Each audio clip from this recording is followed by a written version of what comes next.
It's time for a trip to the betrayal factory for all of you who fell for Shabana Mahmood's changes to the immigration system, who praised and glazed her for the extension of indefinite leave to remain from 5 years to 10, who said that Labour are getting even tougher on immigration than the Tories were prepared to do, and people who said that the Pakistani Muslim Home Secretary was actually even more right-wing on immigration than Nigel Farage.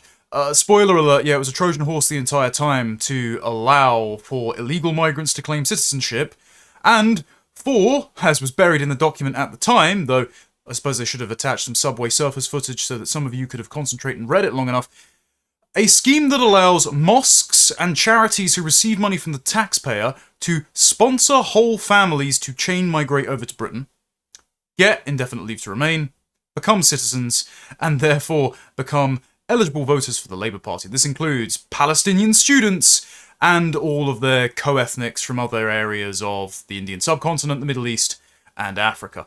And now the scheme has been announced, and it's modelled on both the Ukrainian refugee scheme, which saw over 250,000 Ukrainians come to Britain during the Boriswave, and also a Canadian refugee scheme. And I don't know about you, but I'm not so keen on having the demographic composition of Canada right about now. They've had about a third of the Indian subcontinent move over in the last 4 or 5 years, and they've also had, over the last few decades, a steady stream of Africans and Arabs coming in, changing the composition of Alberta, Toronto, take your pick. But many people didn't pay attention at the time, they didn't watch my video on it, which was linked down in the description of this video, and instead, it took the Home Office to produce graphics saying what they were always going to do anyway to make people outraged about this.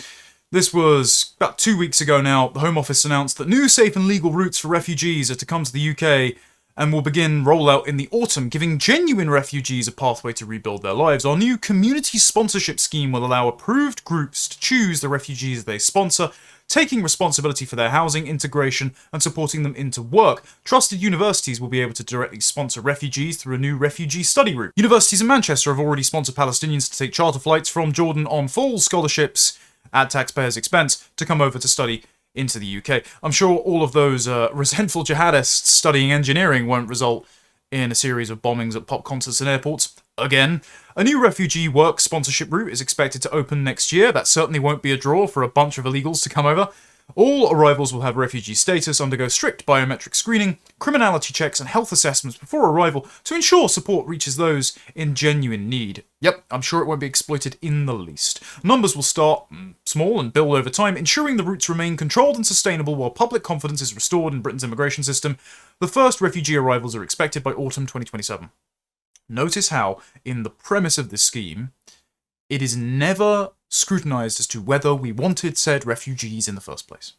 The entire point of opposition to immigration is that we've had too many who weren't asked for from culturally distant countries who have committed crimes and imposed costs on the taxpayer, and we're all just at the point of saying no more, no thanks, and those that are here should probably go home.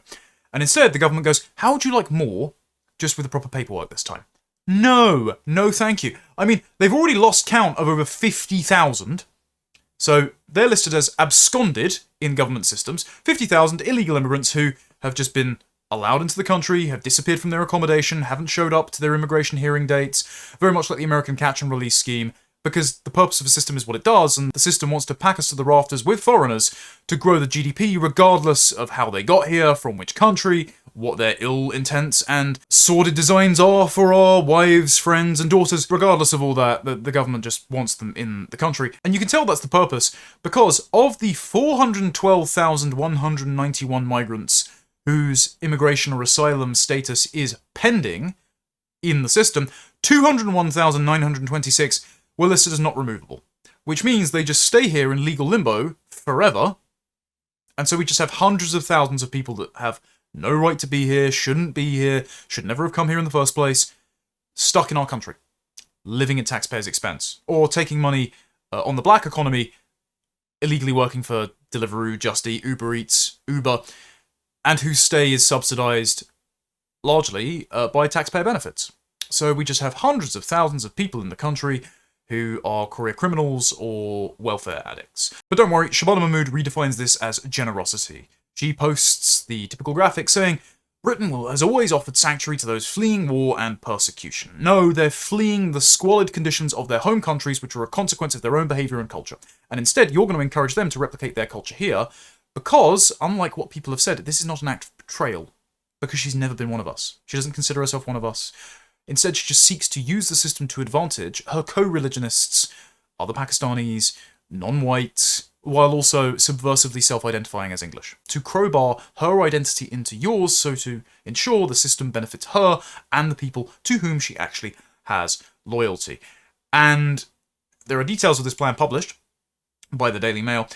As I already mentioned, it's going to be based on the Canadian model and the UK's Home for Ukraine scheme, which has already brought 270,000 Ukrainians here since 2022. The Canadian scheme saw 400,000 people brought to Canada since 1979. For the Ukrainian scheme, sponsors were paid £350 per month per Ukrainian to subsidise the refugees. So we are going to be paying Muslim charities, mosques, faith communities to sponsor their family members, clan, co-ethnics and religionists to come over to our country. We're going to be paying them to house them, while also paying the benefits of the migrants themselves, who are then going to be using those benefits and that stipend provided by their families to pay for the costs of their accommodation, which Shabana Mahmood has said they have to pay back. I think it's about £10,000 in total. So it's just a circular system. It's the equivalent of plugging your extension cord into itself and calling that renewable power generation. It's insane. Nobody wanted this. And who is eligible for this? Well, it says the new program is expected to be open to asylum seekers from conflict zones around the world, with the United Nations Refugee Agency helping to determine who should come to Britain. So the UN Refugee Agency will set the criteria for who is genuinely fleeing war and persecution. Bear in mind, the 1952 UN Refugee Convention defines a refugee as anyone unable or unwilling to return to their country of origin, fearing persecution on the grounds of sexual orientation, gender identity, race, religion, or political belief. So, if you just don't want to go home, you're a refugee. And that is a protected characteristic under the Equality Act, and it is almost impossible to remove such people under the European Court of Human Rights statutes enshrined into British law under the Human Rights Act. So all of that legislation has to go. Instead, the Immigration and Asylum Bill that Shabana Mahmood is putting forward, well, it's eligible to read on the parliamentary website, and it has a subsection which says, a person is not to be taken to be lawfully staying in the United Kingdom if, for the purposes of Article 33 of the Refugee Convention, there are reasonable grounds for regarding the person as a danger to the security of the United Kingdom, or, having been convicted by a final judgment of a particularly serious crime, the person constitutes a danger to the community of the United Kingdom. So, it's not just any crime, it's a particularly serious crime. And nevertheless, remember, per a 1996 ruling that sided with a Sikh criminal over the United Kingdom government and said that any criminal actions by a foreigner cannot be of material consideration in a deportation case under Articles 2 and 3, the right to life and the right to not be tortured or mistreated by the state. This means that actually this will fail on appeal every time, because it can't supersede the absolute rights of Article 2 and 3 per the European Convention on Human Rights, as determined by the European Court on Human Rights, of which we are signatories and which is embedded into British law thanks to Tony Blair's 1998 Human Rights Act, for which Keir Starmer wrote the textbook for lawyers how to apply. So this won't make any difference. All that will happen is more people will come into the country and we can't remove them because of the straitjacket of international and domestic law that the Labour Party implemented and the Conservative Party after them consolidated. Thankfully, you've got now Reform UK and Restore Britain both pledging to rip up all these laws, leave these treaties, and ensure that you can actually get rid of these people. But by the time that either party were to come to power, there's going to be thousands, possibly millions more people here who shouldn't be here and who need to go home, and so that just adds more logistical burdens on any deportation effort. And to make it worse, the UN Refugee Agency says by the end of 2025, 117.8 million people were forcibly displaced worldwide as a result of persecution, conflict, violence, or human rights violations. And this includes 41.6 million refugees, 68.7 million internally displaced people, 9 million asylum seekers waiting decisions, and 7.2 million people in need of international protection. So you have At a lower end, 41.6 million. At an upper end, 117.8 million people that the UN would consider eligible to use these schemes to move straight to Britain, at our expense. Don't worry though, they'll be paying their own fees. Politics UK reported that Shaban Mahmood exclusively told them asylum seekers will repay these countries' generosity by paying back their asylum support. They have to contribute towards the cost of their asylum support and accommodation, because it's only fair they repay this country's generosity. And she quite retweeted this by saying, it's only right we ask for a contribution in return for our generosity. The word our is doing a lot of heavy lifting here. Because of course, Shaban Mahmood is just signing blank checks on behalf of foreigners, when we know from OBR modelling that it's only white, particularly white Britons and some East Asian countries, but also Americans, Australians, and Western Europeans, who are net tax contributors, whereas all other ethnicities are not, and that is replicated in every country they go to, particularly the Scandinavian countries like Denmark and the Netherlands, which have shown that immigrants from the Middle East, North Africa, Pakistan, Turkey, increasingly Nigeria and India and the UK, are not net tax contributors. They are just net tax detriments, and this holds over generations, because the children of immigrants repeat the criminal and economic patterns of their parents. And so we can just, weirdly enough, do this thing of looking at the countries they come from, and if they are crime-ridden, impoverished backwaters, we can see how they're going to behave when they're in our country. The soil is not magic, they do not become one of us, and so we just don't need them here. And so when Shaban Mahmood says they're going to pay their own way, well, how are they going to do that if they couldn't generate the economic prosperity in their own countries? I mean, just as we have the recipes for their cuisine, they have the books from Thomas Sowell and Ludwig von Mises and Hayek and John Locke even. They can read Locke. They have all these sort of textbooks on how to replicate our governance style, our economy, if it truly is just a neutral, universal, ideological thing, and it's got nothing to do with ethnicity and heritage and culture and climate, if it really is just a set of universal principles, buying into which can make one British or Canadian or American, then why can't they do that in their home countries? Question is never answered. Anyway, and so we've got the Home Office saying new reforms will see asylum seekers pay towards the cost of their housing and financial support. They're expected to pay around £10,000 to be eligible for settlement. Those who leave the UK must pay up if they wish to return. How are they going to pay for this? Well, as is detailed by Politics UK, the cost will be means tested and paid monthly, either directly or taken from benefits. So they're going to be paid benefits by the taxpayer via the government, which can then be used to pay for their asylum accommodation. So it's just extra steps than just taking it from tax. So we're still paying for it. None of these people should be here. We don't want them. We didn't want them. But again, it's not a betrayal. It's Shaban Mahmood advantaging her in-group at our expense. This shouldn't come as a shock, as the Telegraph report.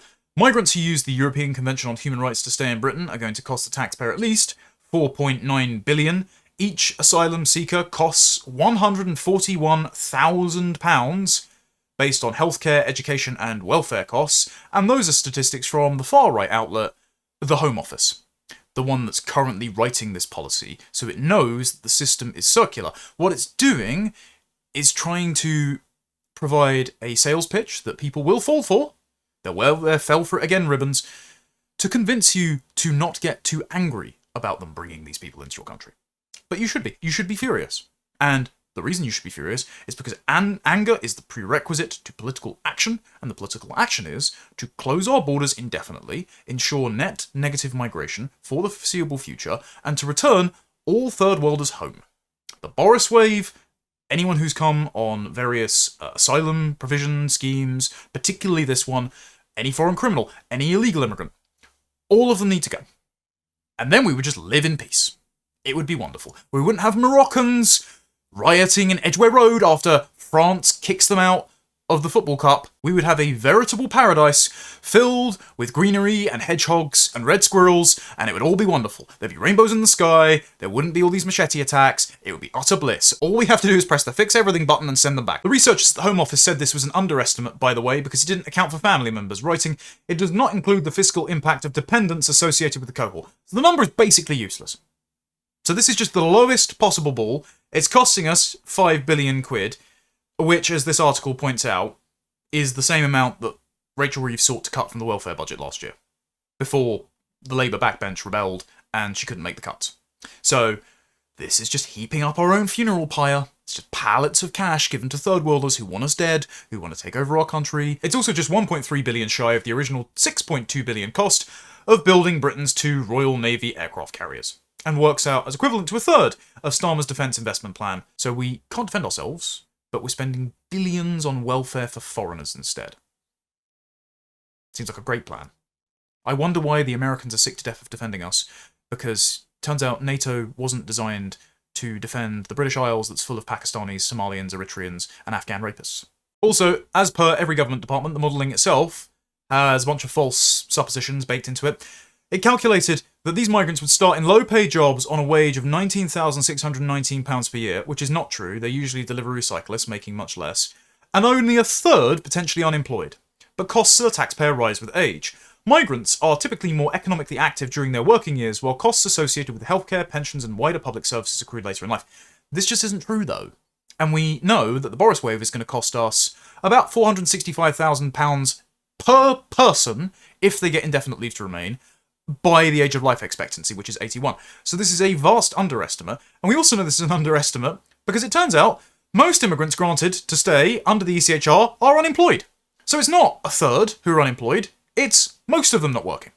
So 4.9 billion, you can double that at the very least. It also finds that 83% of claims were successful and were allowed to stay in the UK or join family here. Of those that were rejected, 30% appealed the decision, of which more than half, 54%, successfully overturned the initial decision in order to be able to stay in the UK. So the entire human rights, law, and appeals industry for immigration is just a way for lawyers to make money, because it just protracts the process at which some random third worlder gets granted the ability to live indefinitely in your country and claim welfare. It's just a Ponzi scheme. It's just a way to rinse the taxpayer and redistribute money from whites to non-whites.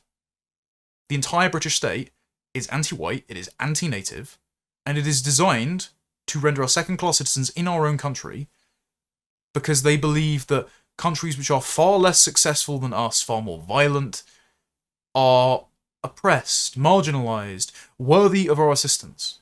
That, or because the sons and daughters of said countries, like Pakistani woman raised in Saudi Arabia, Shabana Mahmood, has ascended to positions of prominence in our own state because the white guilt complex and the post-war consensus has inflicted upon us a unilateral demand to deny our own existence and implement DEI anti-white policies that elevate the careers of malcontented midwits like her. Well, when she gets into government, she just pulls the levers of power to give money to the people that she's actually loyal to instead. So it's not even coming from within at this point. It's like a colonial occupation of our country. And in case you didn't think the ratchet was turning tighter and tighter towards letting them come here to work and live forever rather than sending them back, Shabana Mahmood has rolled out the red carpet and given 83 asylum seekers the ability to move straight into £250,000 new build homes in a village estate that were designed to be social housing, which, a large proportion of which is occupied by foreigners anyway. Go see Juice's work for the Pimlico Journal a couple of years ago on how more than half of social housing in London is either occupied by a foreign national or the descendants of immigrants. Also, it just so happens that more than half of all sex offences in the capital, according to Rob Bates and the Centre for Migration Control's FOIs, are committed by foreign nationals or the descendants of immigrants, or people that are first-generation immigrants but who are now counted as British because they have the passport. So, more than half of sex offences didn't need to happen, and more than half of social housing in our capital could be empty if we just got rid of these people. But instead, Shabana Mahmood thinks a great idea to drop them in brand new Dino boxes. For the crime of breaking into the country, you get something that your average Nick 30 can't afford, because the social contract just takes all of his money and gives it to Simon and Linda's cruises, and Abdul's Western Union remittances, and brown new housing and trainers. As one of the locals in Stoke Heath in Shropshire says, it's bang out of order. It doesn't feel fair that these people will be living in shiny new homes, free of charge, which hard-working local folk can never afford. Bear in mind as well, their bills are going to be paid for, they're going to have TVs, they're going to have new furniture.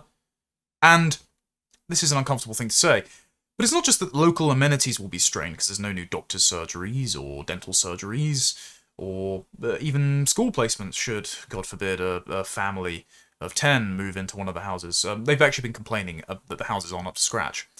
These people live in caves and shacks in Kabul, but apparently this new bill just isn't good enough for them.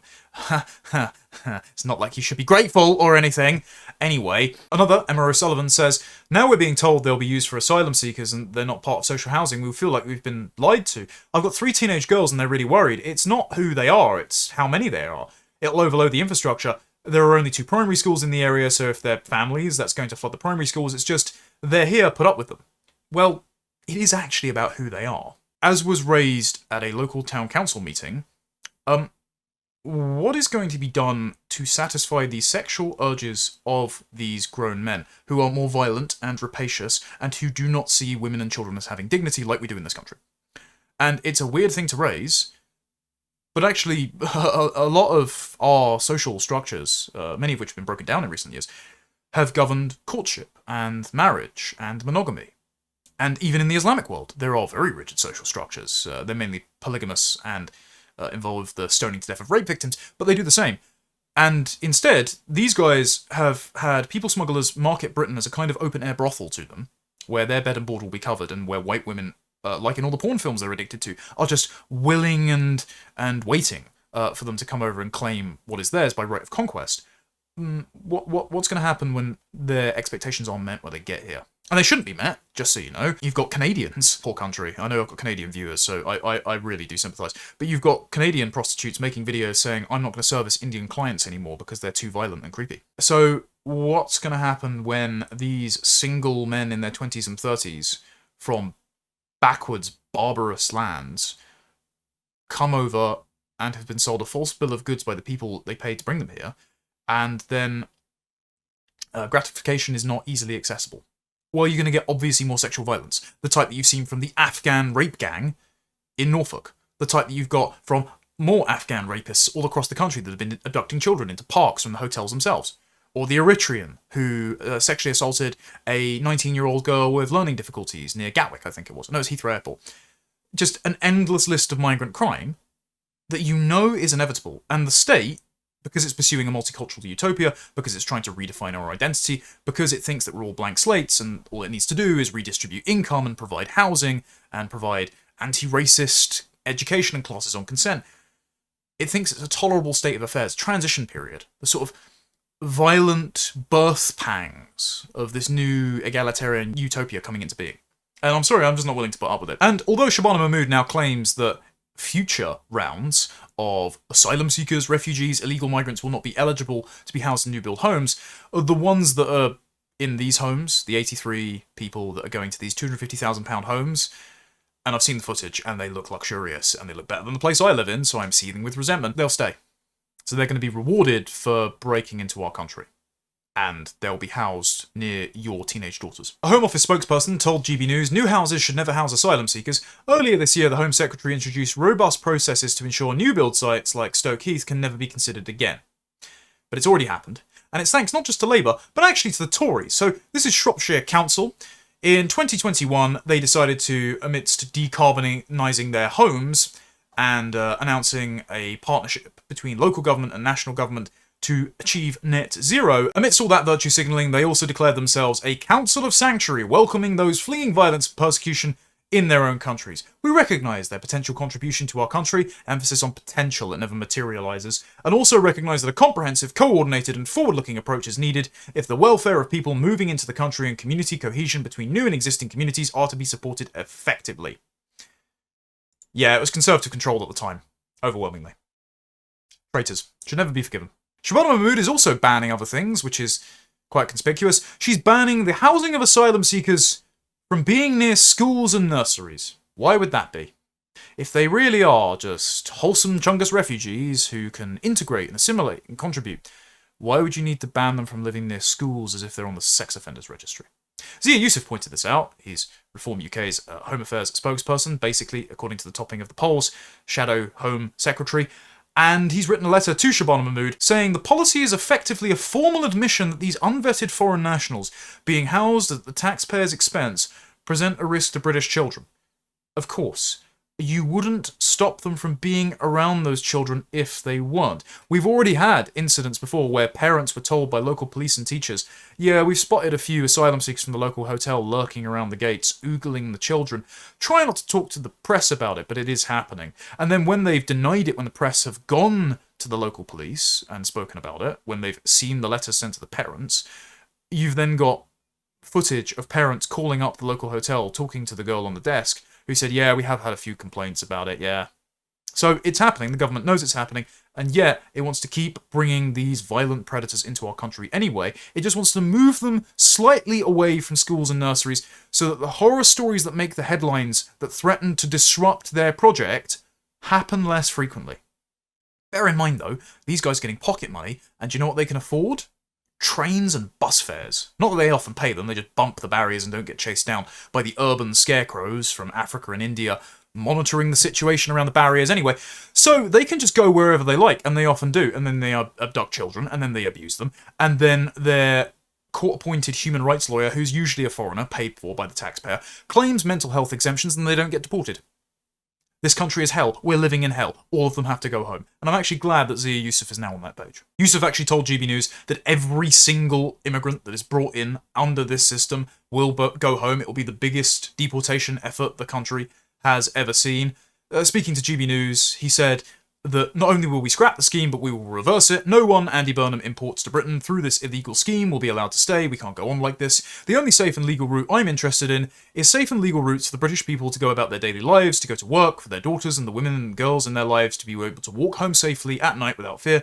British people have voted for less immigration time after time after time, and if Andy Burnham truly believes that this scheme is what the British people want, he should put it in his manifesto and call a general election. The core issue here is that we've had a political class, both the Tories and Labour, who have shown not the remotest bit of interest in ensuring that Britain has a border or reversing what we keep calling an invasion. And look, it's very strong rhetoric from Zia thus far. We actually need more fleshed out policy than just Operation Restoring Justice and the reversal of the Boriswave document. What we actually need as well is a commitment to stripping citizenships from the Boriswave, because given the 5-year extension to indefinite leave to remain is likely to be abolished, because, as it turns out, more than 80 Labour MPs have written to Andy Burnham demanding that he scraps Shabana Mahmood's immigration reforms that extend the indefinite leave to remain deadline and put a pause on family reunion. Given that's going to happen, and then given reform and restore are promising deportation efforts, you're going to create a gold rush for citizenship grants. We've already got record levels. The Boriswave are starting to be eligible for citizenship. Many of them will be given citizenship by the next general election if Burnham drags it out to 2029. They shouldn't be here. They should be sent home on principle, whether or not they have ILR, whether or not they're illegal, or whether or not they're given a passport and declared as British as you and me by a treacherous state. And so the existing executive powers are already enjoyed by the Home Secretary. Shabana Mahmood has used them. Even Sajid Javid used them to get rid of Shamima Begum. Zia Yusuf, I know, has the appetite for it, clearly in the rhetoric he's been trotting out recently, so that commitment should be made.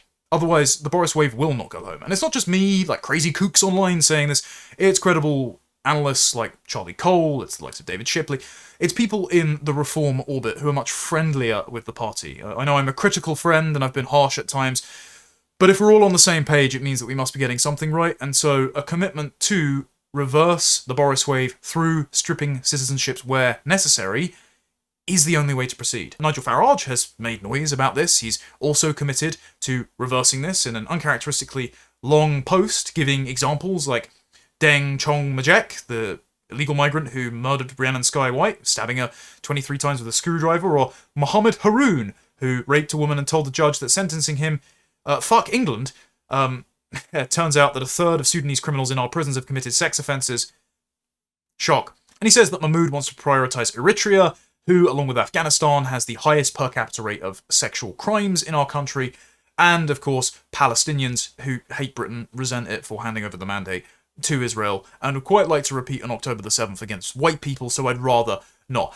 Farage says, a reform government will reverse this ridiculous scheme, or better yet, the whole thing should be cancelled now. Well, I don't think we're going to get what we want, but I'm glad that that commitment has been made, and I'm glad, weirdly enough, I know it's strange to say it, that Zia Yusuf, the firmest person on immigration besides James Orr, in reform, will be supervising that. It just needs to be firmer to actually achieve the goal that is stated. Rupert Lowe said much the same. Every man, woman and child imported through Labour's new safe and legal routes will be deported by a Restore Britain government. Enough. And that he also wrote to the government opposing the safe and legal routes. At time of recording, it's been Gavin Williamson, James McMurdoch, and Alex Easton who have signed this letter. I think the hostilities between Reform and Restore have stopped them working together, but it's clear that Rupert Lowe has heaped sufficient pressure on Reform to the point where their policies and almost rhetoric now are basically identical. And the imperative to strip citizenship is even more so now that Shabana Mahmood quietly used the smokescreen of strengthening immigration restrictions to drop the ban on illegal migrants arriving via small boat or lorry on getting British citizenship. So every single small boat migrant can be eligible for British citizenship under Shabana Mahmood's new immigration rules. Under documents drawn up by Home Secretary Shabana Mahmood, it now simply claims that it was outside their control if they arrived in the UK without permission, as if a great wind blew hundreds of thousands of Indians, Pakistanis, Eritreans, Afghans, Sudanese to our shores. As if it was a natural disaster, it was certainly a fucking disaster, that is making us a minority in our own country. No. It's their fault. They pay people smugglers who film our women and girls in secret without consent from low angles, dressed immodestly by their country's standards, to entice them to come over to our country to commit sex crimes, burn churches, and take our money. These people shouldn't be here. It wasn't an accident, as Fraser Nelson once said of the Boriswave. It was done intentionally. It's being done intentionally. And if it's the result of a political choice, then it can be reversed by a political choice. As the Mail reporting points out, the Home Office's backtracking was slipped out on its website where it was described as a minor change. They know what they're doing to us. They're just mocking us at this point. The guidelines, published in February last year, said citizenship applications will normally be refused from anyone who came to Britain without permission, having made a dangerous journey such as by small boat or in the back of a lorry. 3 months later, 2 law firms lodged a legal complaint applying for a judicial review on behalf of 5 migrants who'd been barred from winning citizenship under former Home Secretary Yvette Cooper's measures, now the Foreign Secretary. In legal papers submitted to the Home Office, one of the applicants, an illegal entrant identified as CBW, claimed the policy failed to address Article 8 of the European Convention on Human Rights, which protects the right to private and family life. Again, the Prosperity Institute is doing excellent work on this, actually drafting up the bill by which we would withdraw from the ECHR. And Reform have taken it up, and Restore have taken it up as a policy pledge, even though I don't think they're corresponding with Prosperity Institute at this time. So, the right-wing parties are pretty much on the same page about this issue. It's just actually marshalling the forces to get rid of these people, and marshalling sufficient forces to get rid of the additional people atop the millions of illegals who are already here that are brought in by this scheme. The lawyers of CBW alleged that it amounted to discrimination contrary to a separate part of the ECHR. Further, his lawyers said the Home Office was in breach of the Refugee Convention, we need to leave it, which says countries should, as far as possible, facilitate the assimilation and naturalisation of refugees and not impose penalties on account of their illegal entry or presence. It's one of the most subversive documents ever written, another reason why our sovereignty was the casualty of the post-war consensus.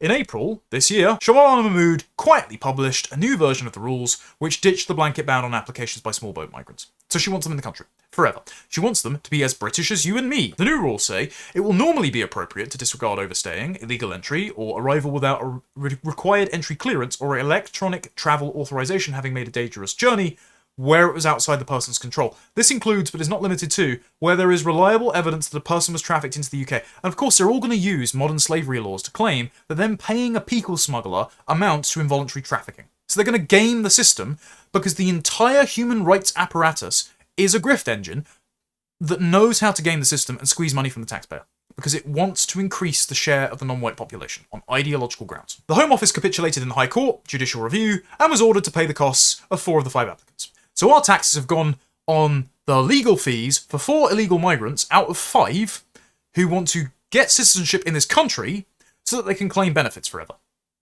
It says their citizenship claims will now be reconsidered by the Home Office and are likely to be granted, because God forbid they do something in the national interest. And who will be presiding over these asylum grants? Well, as David Lammy attempts to abolish jury trials in all but the most serious of criminal cases, instead Shabana Mahmood has decided to put forward a proposal to convene citizens' committees to judge asylum cases. So you're going to get a panel of activists acting as a jury of their peers to decide the asylum grants. And of course, they're going to be sufficiently diverse, which means they're going to have high levels of ethnic in-group loyalty or non-white solidarity, and so it's just going to be an exercise in rubber stamping millions of criminals into our country. So you can't get a jury trial if you are accused of a racially aggravated public order offence because you put a tweet online complaining about the state of your country under Home Secretary Shabana Mahmood, but the immigrants who are breaking the law by breaking into the country, preying on your children, taking your money, they get the benefits of Magna Carta instead. The new body will comprise professionally trained adjudicators from diverse backgrounds similar to magistrates, with the aim of speeding up the appeals process and increasing capacity from late 2027. I wonder which NGOs and charities like Hope Not Hate people will be recruited from. I wonder if the diversity refers only to the composition of non-white and LGBT activists on the panel. I wonder all of that because it's what happens every single time. Where are they getting these ideas from? As was pointed out, there was a document from the Fabian Society in 2023 called Lawful and Fair, Building a Better Migration System.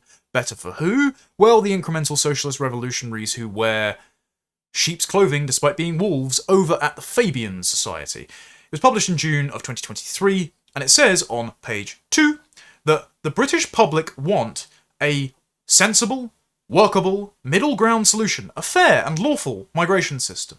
Public attitudes to migration are warming, but persistent failures make it impossible for people to have much faith that the migration system is effective. The space created by this distrust is where toxic narratives about migration germinate. So, people want much less immigration. They're not warming to it. Turns out that the most recent YouGov polling on what the top issues for the electorate are is the economy and immigration, because they're the same issue, especially if you are spending billions in taxpayer cash on benefits and housing for foreign criminals, right? So no, they're not warming.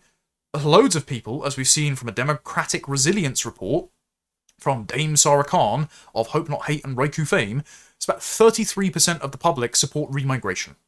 And that was how the question was phrased. A majority of the public think that diversity is an active detriment to British identity.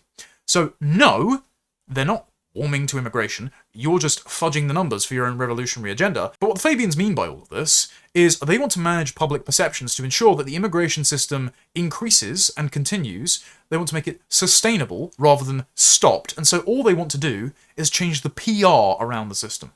This is just marketing your demographic substitution to you in such a way that you don't get angry enough to put up a fight. And you know this is embedded in the doublespeak because they say, our first proposed principle is that decisions about migration policy must be underpinned by democratic consent.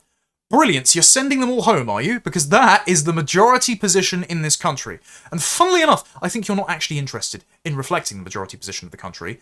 I think you have the Emily B. Finley ideology of democratism, definition of democracy, or the same seen in Yevgeny Zenyatin's dystopian novel We, where everyone is presumed to be a blank slate, so everyone has the same interests underneath, that all cultural differences, economic and education outcomes are purely cosmetic, a result of unjust disparities, colonialism, geographic displacement. So you just need to bring the whole world here, give them taxpayers' money in a redistributive economy, give them the same education system, culturally program them through state-sponsored art projects that represent them so that they can be what they see on screen, and then suddenly the scales will fall from our eyes and we'll live in John Lennon's Imagine.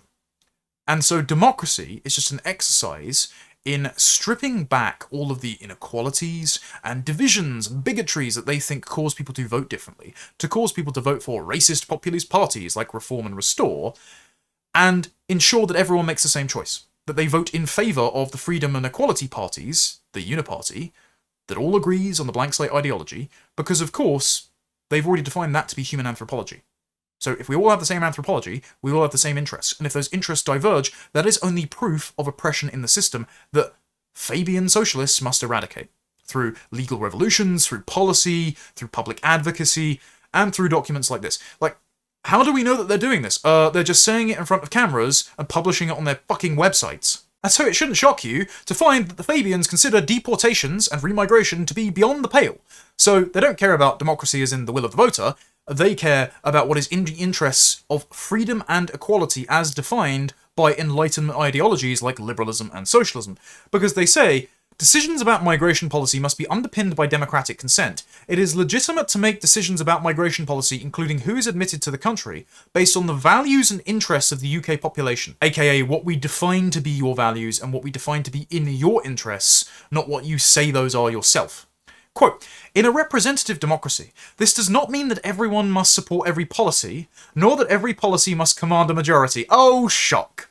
It does mean that governments must be accountable to the public and to Parliament for their policies and decisions, and make it essential that policy is well communicated and understood. So democracy means whatever is in the interests of you as defined by the ideological state apparatus of the managerial progressive regime. So it is whatever bureaucrats say is good for you. That is democracy. If you vote against it, well, you're labouring under some sort of Marxist false consciousness, and lots of state money must be spent on expunging that from your mind, or throwing you in prison so you can sit on the naughty step and think about your tweets for a while. And because there is no distinction between them and us, this is why they say on page 3 that migration is a whole of society issue, and accountability needs to reach every level, with opportunities for both migrants and local communities to exercise their voice in the migration system. By accountability, they mean that every single person in the state and society needs to be accountable to the ideology, rather than state bureaucrats and politicians need to enact the will of voters. Because if a policy doesn't require public consent, and if it isn't in the interests that the public themselves have expressed, but rather what has been defined for them, then much like the abolition of jury trials, if you know what's correct, according to your ideology, why allow for error? Why allow for the voters to labour under a false consciousness and vote for the wrong thing, like deportations or immigration moratoriums? Instead, if we know what is ideologically correct, then what is accountable is installing sufficiently ideological bureaucrats, judges, politicians in power that then just enact the ideology as if they're building an IKEA bookshelf. Accountability is a byword for ideological compliance. And so they make the following policy recommendations. A new national refugee policy should be based on international agreements like the UNHCR, which they mention, including a new partnership with France and the EU to tackle spontaneous maritime arrivals. That's a hell of a euphemism for rapists crossing the channel on small boats, funded by people smugglers. And a commitment to the planned resettlement of at least 20,000 refugees a year. So, the scheme that Shabana Mahmood has in mind will bring, via safe and legal routes, at least 20,000 extra people a year. They recommend that the new government adopt an affirmative goal of citizenship in the migration system, which is why Shabana Mahmood has quietly overturned the ineligibility of illegal migrants for citizenship grants, to ensure as many migrants as possible are supported to integrate on a path to citizenship to enable them to commit and contribute to the UK for the long term and become equal members of our society. There is no distinction between us and them. It is purely a matter of selling the public on denying their own ethnic differences, their own inheritance, their own heritage, their own exclusive claim to their country, giving them enough money and giving them the proper paperwork so that they can sit in a TV studio and say, I'm as British as you are, sir. This would include moving many decisions towards a 5-year route to settlement and citizenship by default. So the extension of indefinite leave to remain to 10 years was never tenable. It was just a sales pitch to get this immigration bill over the line, to be quietly removed later, much like Labour tried to do with the assisted dying bill, where the assisted dying bill was presented, and there were all these safeguards about a judicial panel signing off on every death, and during the parliamentary reading process that was quietly removed and revised down to a panel of state-appointed experts who were all in favour of assisted dying anyway, and they tried to rush through a Canada-style MAID system, and they're trying to revive the bill again because it got blocked by the Lords. The same principle happens here. These are socialist revolutionaries who wage revolution via increment. And so all their legislation is, by design, playing the long game. So they're just lying to you. They're trying to get it over the line and hope that you don't notice the revolutionary changes made to the composition of our country's demographics, our economics, our legal system, our political system. They also propose making an accelerated citizenship offer to those with settled status and reducing application fees on the route to citizenship. Well, you can just fund them straight from benefits, I suppose. That's Shabana Mahmood's bypass instead. They also say, we recommend a revised points-based system that is better linked to training and skills policy, especially in shortage occupations, to address both labour shortages and insufficient training for young people, and new policies and powers to reduce labour market exploitation, to ensure refugees can make economic contributions. to line their own pockets, while subsidised by state benefits.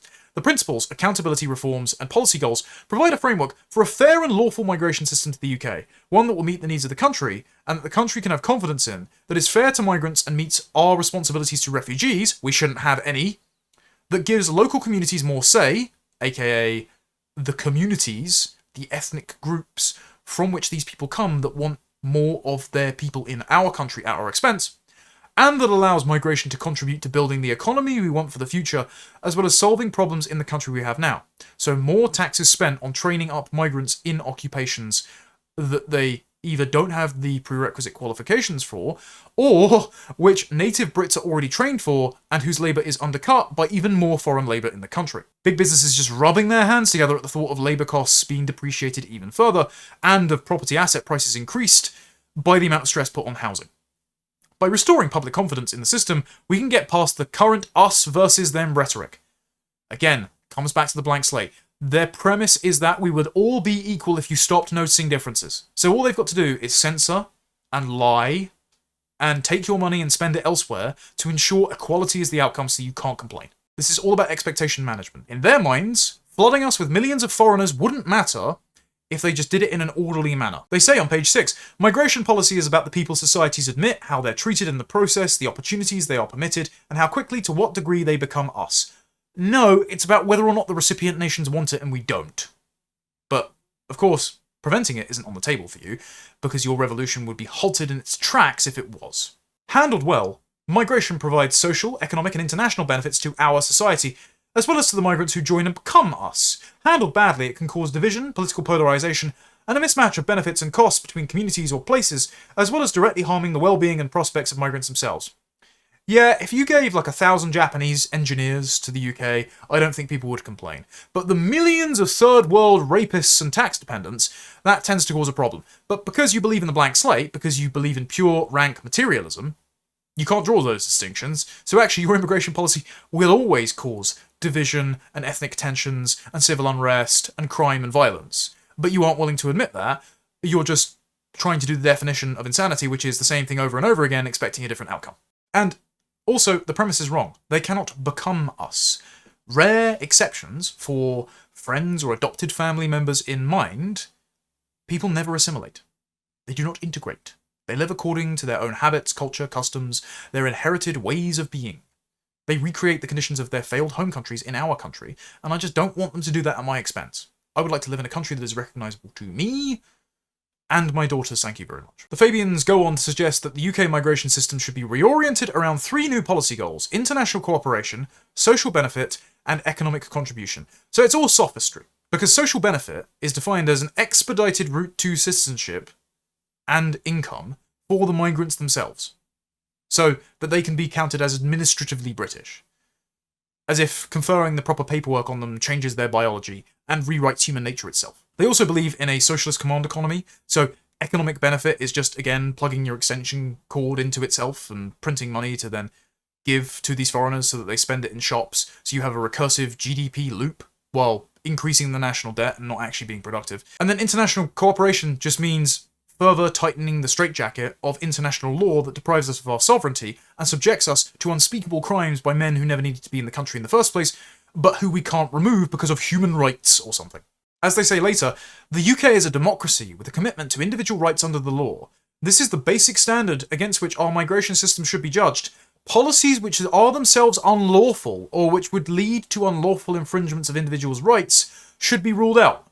Right, so you don't actually want a better migration system, because the evil consequences of the present migration system are a product of the laws which you think are sacrosanct. So you're not going to conduct deportations. You're not going to repeal the Human Rights Act, or our membership of the European Convention on Human Rights, or our membership of various torture conventions that are liberally applied, or the UN Refugee Convention. Instead, your definition of a fair and democratic immigration system is one which continues to bring these people here, and that people just don't know is going on and can't speak out against it. They say that this is not to say that legal frameworks cannot change and evolve, see below on international cooperation, but progressive policymakers must recognise and defend the importance to all of us of governments operating within the constraints of law and individual rights. A commitment to individual rights under the law is an essential underpinning for personal freedoms on our democracy. Which is why if you say that we aren't all exactly the same and equal, if you notice differences between groups and say those differences are undesirable, that a diverse society has visited horrors upon us, that's why you must be persecuted, because you noticing things on the internet, you being a far-right racist, is the only reason these crimes happen and why everyone isn't a free, equal, indistinguishable Brit in the first place. The real goal is revealed on page 9, which is just nullifying their political opposition like Reform and Restore, so that they can only have a Potemkin opposition, the Conservative Party who lets all these immigrants in the first place, and consolidates the gains of their revolution, periodically pausing the revolution so it doesn't generate too much public outrage, and destroys their entire project. Roy Jenkins and other Fabian Socialists have written about this. They say immigration is a tool used by authoritarian national populists to polarize electorates for political gain. Accountable, well-functioning, rules-based migration systems which meet the goals set by elected governments offer a powerful antidote and are the only viable inoculation. So, the electorate is polarized into voting for the We Want Deportations party, rather than voting for the Uniparty that would like to continue to impose thousands of foreigners on them and their taxes. Again, the premise is we would all be united despite ethnic and cultural differences, especially with the rapey, stabby migrant communities, if not for the evil far right pointing out these differences. So, what do they want to do? To increase the migrant voice in our democracy, Fabians recommend the introduction of a new migrants commissioner with statutory inquiry powers and proper resources, focused on bringing the experience of migrants to government, and to adopt the recommendations made in the Windrush Lessons Learned Review, because of course, that's Britain's Black Mayflower. It's basically our new founding in 1948. So, they want to appoint a civil servant to act as a representative for migrants who are breaking the law and taking our tax money in government. So they want further collective bargaining for foreigners at our expense. They also recommend a policy which sounds very familiar if you've been paying attention in this video. We argue below for a new community welcome route that would provide communities with the agency to sponsor people directly, which could further enhance community voice, growing the ethnic enclaves which vote for more Fabian socialism. This is fleshed out on pages 28 and 29. In addition, the UK should create a single community welcome route to enable communities to sponsor refugees. The UK Refugee Service would be responsible for administering a single, uncapped, additional sponsorship route. This community welcome route would allow citizen groups, including faith, charity and community groups, as well as universities and employers, to sponsor refugees building on existing schemes, including the Community Sponsorship Scheme and the Homes for Ukraine scheme, but not restricted to any particular nationality. Sponsorship also has the benefit of injecting community voice into the system and improves integration outcomes. Integration meaning they come in and they are defined as a strength of the country because they are diverse, so they can practice their own culture and their own faith in their own community, sponsored by your tax money. Doesn't that sound awfully familiar to Shabana Mahmood's sponsorship route? Just a coincidence that Keir Starmer, Shabana Mahmood, and most of the cabinet are Fabians themselves. Finally, they propose a clear refugee integration package, including the right to work during the assessment of claims, a path to citizenship for all refugees, and well-resourced and valued partnerships with local government, including mandated acceptance of some refugees. Sounds like Operation Scatter, Angela Rayner's idea during her tenure at the Department for Housing, Communities and Local Government, to equitably disperse refugees across the countryside, also known as their closure of asylum hotels and housing them in houses of multiple occupancy or new builds in Shropshire, putting them in your community. There is no place you can escape to. There is no retreat into the suburbs. We're all getting our share of enrichment. This also includes a new international education strategy, where international students are recognised as an essential part of our knowledge economy and as soft power as a nation. They genuinely think that if you train their students in our universities, rather than changing the demographic and cultural composition of our universities and subjecting them to foreign pressure, like the Chinese Confucius Institutes, then instead, our students will go around the world preaching liberal, tolerant values. This is what Jeremy Hunt said in his exchange with David Starkey. And it's just a liberal delusion. They don't think like us. They don't have the same priorities. They do not buy into our national story. They take us for rubes, they treat us like fools, they take our money, and they piss off back to their country where they plot our demise. But the new international education strategy would unlock talents of migrant students and involve the Home Office working across government with the Foreign Office, Department for Education, and Department for Science, Innovation and Technology, with universities to build a concrete offer for international students and help build new academics at-risk routes as part of the national refugee policy. Doing this means, quote, broadly accepting the current post-Brexit immigration system for work and study. So the Boriswave. They're praising the Boriswave. But adapting it to ensure the system is flexible enough to respond both to the changing needs of the economy and to future shocks, for example, learning from the experience of the pandemic. This means the points-based system would continue to focus on enabling the migration of higher skilled workers for vape shops and kebab shops. But government should make the system more flexible, for example, by making it easier for people to move between visa categories, including between economic and non-economic categories. So, the exploited student visa route, where students would come in, sign up for a master's, drop out before they finish, and go and become a Deliveroo cyclist, and then claim asylum before their visa had expired.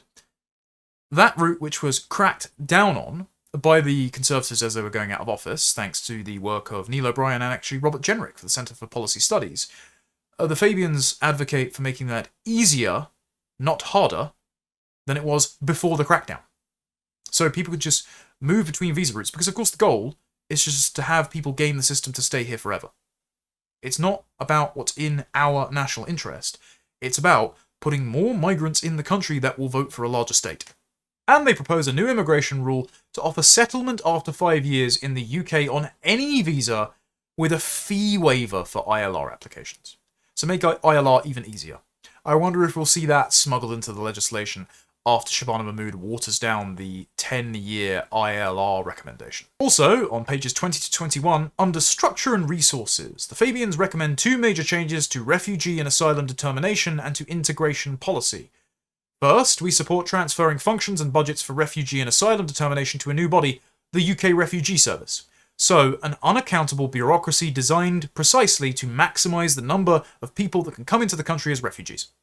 Because the purpose of the system is to flood us with third world dependents. Which would be a non-departmental public body reporting to 4 departments: the Home Office, the Foreign, Commonwealth and Development Office, the Department for Levelling Up, Housing and Communities, and the Ministry of Justice. So more unelected, unaccountable bureaucrats by dressing this up as accountability, despite fewer powers being in the hands of ministers you can actually unseat, and instead making bureaucrats maximally accountable to the ideology that the Fabians have already defined as universally correct. These departments have worked together on refugee resettlements, including Syrian, Afghan, and Ukrainian resettlement. Well, some of those have gone swimmingly, haven't they? And this would encourage effective links with integration and help align budget-related incentives, including between the Home Office and Ministry of Justice. Because, of course, the Fabians and the government currently sitting are really worried about fiscal restraint. Second, we recommend policy leadership for refugee and migrant integration is moved to the Department for Levelling Up, Housing and Communities.